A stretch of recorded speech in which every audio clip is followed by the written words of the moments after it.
नमस्कार दोस्तों, notification of MP में आपका स्वागत। जैसा कि आप देख पा रहे हैं, यहाँ पर सबसे बड़ा जो महाकुंभ था मध्य प्रदेश पीएससी से संबंधित या जो भी हम लोग एग्जाम वगैरह की प्रिपरेशन करते हैं उसके लिए कहा जाता है महाकुंभ। महाकुंभ ये जो है इसकी शुरुआत हो चुकी है 2021 के जो नोटिफिकेशन थे 22/12/2021 को यहाँ पर अधिसूचना जारी हो चुकी है। ऑनलाइन आवेदन करने की अंतिम तिथि रहेगी दोस्तों 9/2/2022। तो इस प्रकार से पूरा नोटिफिकेशन निकल के आया है। प्रश्न पत्र में क्या विशेष है और क्या उसमें संशोधन हुए हैं। कल परसों जो एक गवर्नमेंट प्रेस की वेबसाइट पर जो नोटिस डला था उसके अंदर जो है आरक्षण से संबंधित मुद्दे थे, जिसके ऊपर जो है आरक्षित व्यक्ति हैं वो जैसे रिलैक्सेशन का लाभ लेकर जो प्री एग्जाम या फिर जो बोलेंगे हम लोग मेंस में वगैरह में चयनित होते थे, उसके लिए वापस से जो है नया गाइडलाइन जो है बनाया गया है, तो उसको भी आप लोग पढ़ लीजिएगा। प्रथम प्रश्न पत्र जो रहेगा 24/4, प्रारंभिक परीक्षा का दिनांक रहेगा 24/4/2022 रविवार को ये परीक्षा आयोजित कराई जाएगी। सामान्य अध्ययन का पेपर और सामान्य अभिरुचि का पेपर रहेगा 10 से 12 और ये 2:15 से 4:15 बजे तक।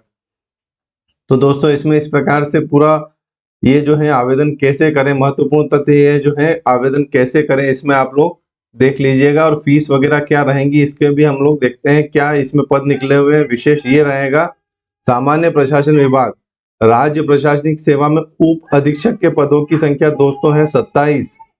इसमें इस प्रकार से रहेगा वर्गवार अनरिजर्व्ड के 8 पद है, एससी के 4, एसटी के 5 पद हैं, ओबीसी के 7 पद, ईडब्ल्यूएस के 3 पद। इसी प्रकार से रिक्तियों में से मध्य प्रदेश की मूल निवासी महिला अभ्यर्थियों के लिए आरक्षित पद, यानी इन्हीं में से जो आरक्षित पद हैं वो 3 पद जो है महिलाओं के लिए आरक्षित है, 8 में से 3।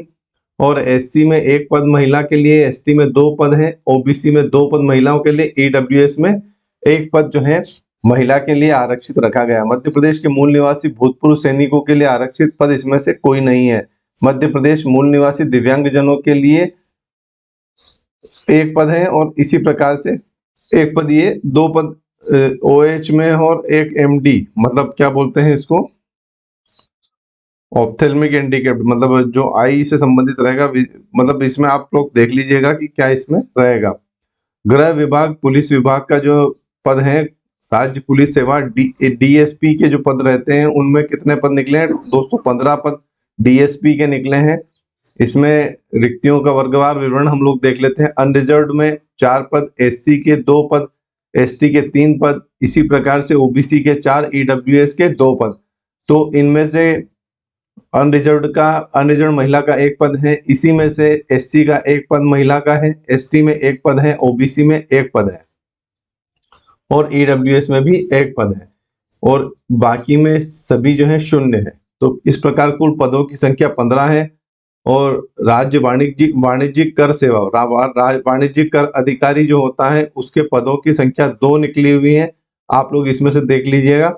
जिला पंजीयक, इसकी भी इसका 1 पद निकला हुआ है। सहायक संचालक सहकारिता विभाग, सहकारिता विभाग में सहायक संचालक के 20 पद निकले हैं, 6 अनारक्षित।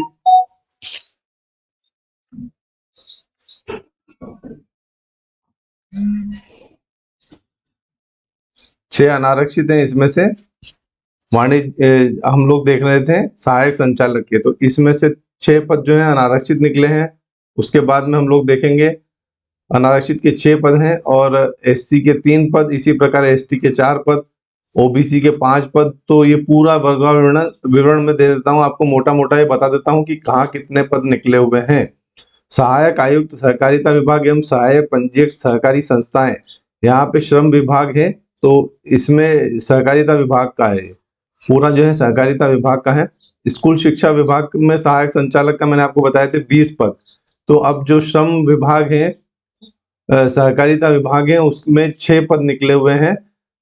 सहायक आयुक्त के, श्रम अधिकारी, श्रम पदाधिकारी, मुख्य निरीक्षक मोटर वाहन और कर्मकार अधिनियम, श्रम विभाग जो आता है, श्रम पदाधिकारी, उसके 2 पद हैं और 2 अनारक्षित हैं और इसी में से 1 पद जो है महिला के लिए आरक्षित रखा गया है। मुख्य कार्यपालन अधिकारी नगरपालिका सीईओ। इसके पदों की संख्या जो निकली हुई है दोस्तों, 2 पद निकले हैं। अतिरिक्त पंचायत एवं ग्रामीण विकास विभाग में कितने पद निकले हैं दोस्तों? 13 पद निकले हुए हैं। इसमें से वर्गवार विवरण जो है इस प्रकार से अनरिजर्व्ड, ओबीसी, एससी, एसटी और ईडब्ल्यूएस, या फिर उल्टा भी हो सकता है ये। तो एससी, एसटी, ओबीसी और ईडब्ल्यूएस, इस प्रकार से ये पद निकले हुए हैं। अनरिजर्व्ड, एससी, एसटी, ओबीसी और ये ईडब्ल्यूएस। तो इस प्रकार से आप लोग इसमें देख लीजिएगा। वर्गवार विकासखंड अधिकारी, विकासखंड अधिकारी के 14 पद निकले हुए हैं। तृतीय श्रेणी कार्यपालिक में क्या क्या निकला है? नायब तहसीलदार के बहुत अच्छे पदों की संख्या है, 43 पद हैं। इसमें 9,300 से 34,800 प्लस 3600 ग्रेड पे रहेगा आपका नायब तहसीलदार का। राजस्व विभाग और श्रम विभाग में सहायक श्रम पदाधिकारी, तो इसके पदों की संख्या 2 निकली है। इसका भी ग्रेड पे जो रहेगा वो 3600। मुख्य कार्यपालन अधिकारी ग श्रेणी में, तृतीय श्रेणी में 5 पदों की संख्या है। और वाणिज्यिक कर विभाग में वाणिज्यिक कर निरीक्षक, इसके पदों की संख्या 20 दी है। अनरिजर्व में कोई पद नहीं। एससी के 4, एसटी के 5, ओबीसी के 9, ईडब्ल्यूएस के 2, और इन्हीं में से आरक्षित रहेंगी। अनरिजर्व में 0 है। एससी में 1 पद महिला के लिए, एसटी में 2 पद महिलाओं के लिए, ओबीसी में 3 पद महिलाओं के लिए, और आप देख पाएंगे ईडब्ल्यूएस महिला, ईडब्ल्यूएस महिला में 1 पद जो है वो निकला हुआ है।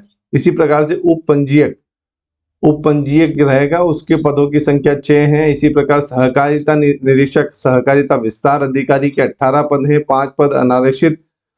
एससी के 3, एसटी के 4, ओबीसी के 4 और ईडब्ल्यूएस के 2 पद निकले हैं। मध्य प्रदेश अधीनस्थ लेखा सेवा जो होती है, अधीनस्थ लेखा सेवा वित्त विभाग में पदों की संख्या 87 पद निकले हुए हैं।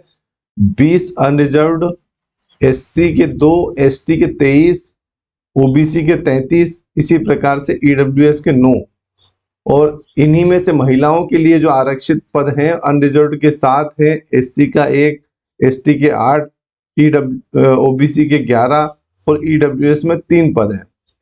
इन्हीं पदों में से जो है भूतपूर्व सैनिकों के लिए ये पद निकले हुए हैं। तो और जो दिव्यांग जन है उनके लिए ये वाले पद निकले हुए हैं। तो 3600 ग्रेड पे ये रहेंगी। तो कुल पदों की संख्या दोस्तों देखिएगा 283 पदों पर भर्ती निकली हुई है।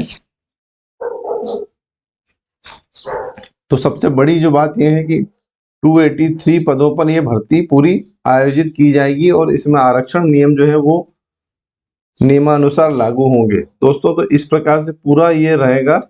विज्ञापन की तिथि रहेंगी 22/12/2021, जो आपको मैंने बताया था। ऑनलाइन आवेदन करने की तिथि जो है, आरंभ होने की तिथि 10/1 है। आवेदन करने की अंतिम तिथि 9/2 है।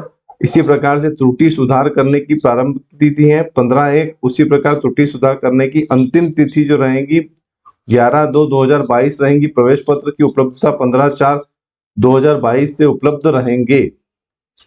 प्रवेश पत्र परीक्षा शहर की जानकारी 15 दिवस पूर्व ईमेल और एसएमएस के माध्यम से भी प्रदान की जाएगी। आवेदक अपना ऑनलाइन आवेदन पत्र भरने से पहले से अधिक संख्या में आवेदन करें। परीक्षा के शहर कौन कौन से रहेंगे? इसमें परीक्षा के शहर रहेंगे इंदौर, छिंदवाड़ा, इंदौर, उज्जैन, उमरिया, कटनी, खंडवा, खरगोन, ग्वालियर, गुना, छतरपुर, छिंदवाड़ा, जबलपुर, झाबुआ, टीकमगढ़, दतिया, दमोह, देवास, धार, नरसिंहपुर। तो मतलब पूरे 52 जिलों में ये परीक्षाएं आयोजित कराई जाएंगी। प्रारंभिक परीक्षा के लिए ये शहर आप प्राथमिकता के साथ में इसको देय होगा। न्यूनतम शैक्षणिक अर्हता क्या रहेगी? केंद्रीय अधिनियम और राज्य अधिनियम द्वारा स्थापित किसी विश्वविद्यालय या किसी शैक्षणिक संस्थान या विश्वविद्यालय अनुदान आयोग 1956 के अधीन समझे गए विश्वविद्यालय से स्नातक की उपाधि धारक करता हो या समतुल्य अर्हता, ऐसे अभ्यर्थी जो किसी परीक्षा में सम्मिलित हुए हो जिसमें उत्तीर्ण किंतु जिनका परिणाम घोषित नहीं हुआ हो, ऐसे अभ्यर्थी भी जो ऐसी अर्हता रखते हैं। तो मतलब जो भी ये पूरा है, आप लोग आयु सीमा का देख लीजिएगा। गैर वर्दीधारी के लिए 21 से 40 वर्ष इसमें आयु सीमा मांगी गई है और वर्दीधारियों के लिए मांगी गई है 21 से 33 वर्ष। 21 वर्ष से 33 वर्ष। आप आयु की गणना जो इस प्रकार से, अधिवार्षिक की आयु 62 ईयर्स जो है हमेशा यहाँ पे, और शारीरिक मापदंड इस प्रकार से रहेगा। वाणिज्यिक, कर विभाग, आबकारी विभाग और जेल विभाग, परिवहन विभाग में वर्दीधारी जो पद अगर हैं, जेल विभाग का तो एक भी पद इसमें नहीं दिया गया है। पुरुषों के लिए ऊंचाई 168 सेंटीमीटर, महिलाओं के लिए 155 सेंटीमीटर। सीने की माप जो है वो इस प्रकार से रहेगी 84 बिना फुलाए और 89 फुलाने के बाद में।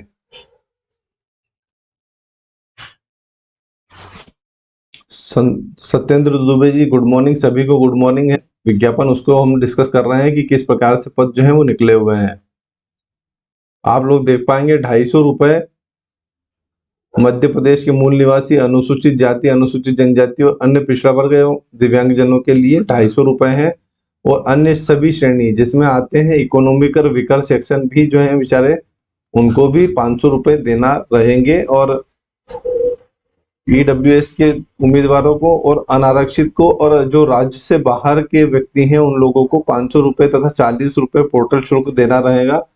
कुल मिला के 290 रुपए जो आरक्षित श्रेणी के हैं उनको रहेगा, और 540 रुपए का शुल्क जो है अनारक्षित या फिर जो श्रेणी को देना रहेगा। इसी प्रकार से प्रारंभिक पद अधीनस्थ लेखा सेवा के 97 पद है। ये जो पद है ये 87 पद है, सॉरी। तो ये जो पद निकले हुए हैं सबसे अधिक 87 पद है मध्य प्रदेश अधीनस्थ सेवा में 3600 ग्रेड पे। इसी प्रकार से हम लोग स्टेट फॉरेस्ट सर्विसेज को भी देख लेते हैं। स्टेट फॉरेस्ट सर्विसेज में उसमें क्या मानदंड रहेंगे। सहायक वन संरक्षक, सहायक वन संरक्षक के कुल पदों की संख्या 8, अनारक्षित के 3 के 0। इसी प्रकार वन क्षेत्रपाल 40 पद हैं, अनारक्षित के 5, अनुसूचित जाति के 14, अनुसूचित जनजाति के 14 और अन्य पिछड़ा वर्ग के 5, ईडब्ल्यूएस के 2 पद। इसी प्रकार परियोजना क्षेत्रपाल 15 पद निकले हैं, अनारक्षित के 5 है, अनुसूचित जाति के 2 हैं, अनुसूचित जनजाति 3, अन्य पिछड़ा वर्ग 4 और इसी प्रकार ईडब्ल्यूएस 1 पद। सहायक वन संरक्षक के पदों की संख्या आप देख लेंगे दोस्तों। सहायक वन संरक्षक में क्या मांगते हैं। अर्हता, शैक्षणिक अर्हता, किसी अभ्यर्थी किसी मान्यता प्राप्त विश्वविद्यालय निम्न विषयों में से कम एक के साथ में विज्ञान अथवा इंजीनियरिंग में स्नातक होना चाहिए या समकक्ष। प्राकृतिक विज्ञान, भौतिक शास्त्र, रसायन शास्त्र, वनस्पति शास्त्र या प्राणी शास्त्र, गणित में सांख्यिकी, भूवैज्ञानिकी, कृषि, पर्यावरण विज्ञान, वानिकी, उद्यानिकी, पशु चिकित्सा विज्ञान, veterinary, computer application science, engineering, कृषि, रसायन, civil, computer, electrical, electronics, mechanical में स्नातक या उपाधि धारण करता हो या समतुल्य विदेशी अर्हता धारण करता हो, परंतु विशुद्ध गणित व सांख्यिकी के साथ स्नातक की दशा में उनके हायर सेकेंडरी व मेट्रिकुलेशन या समतुल्य परीक्षा में निम्नलिखित विषयों में से कोई एक विषय होना चाहिए। जीव विज्ञान हो या फिर भौतिक शास्त्र हो या रसायन शास्त्र होना चाहिए। तो ये पूरी शैक्षणिक अर्हता है। प्रशिक्षण 2 वर्ष का रहेगा।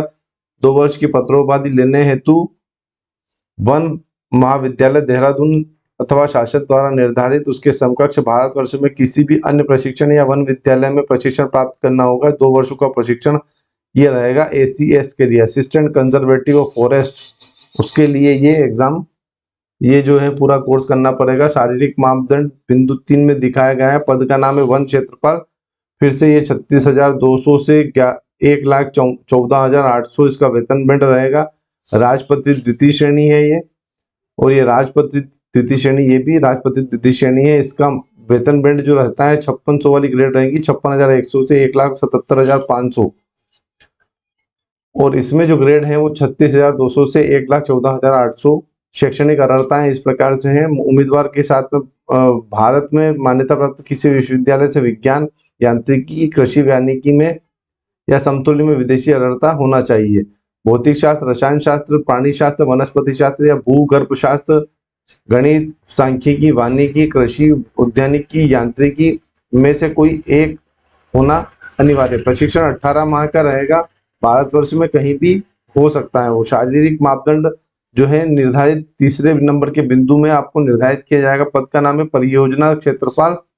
तो उसमें भी 9,300 से 34,800 पर 3600, तो ऊपर का जो ग्रेड पे था वो यही ग्रेड पे है 36,100 वाला। तो 36,000 इसमें अर्हताएं सेम है, 18 माह का प्रशिक्षण है। इसी प्रकार से शारीरिक मापदंड भी सेम रहेगा, कर्तव्य इसके दिए गए हैं, इसमें आप पढ़ लीजिएगा। और इसी प्रकार से शारीरिक मापदंड के बारे में हम लोग देख लेते हैं। पुरुष का 163 सेंटीमीटर लंबाई, महिलाओं में 150, अनुसूचित जनजाति के लिए 152 और 145। इसी प्रकार सीने की परिधि 79 और 74 सेंटीमीटर इसमें दी है। न्यूनतम विस्तार 5 सेंटीमीटर का होना चाहिए, पूर्ण विस्तारित होना चाहिए 84 सेंटीमीटर, और न्यूनतम इनके लिए 79 दिया है।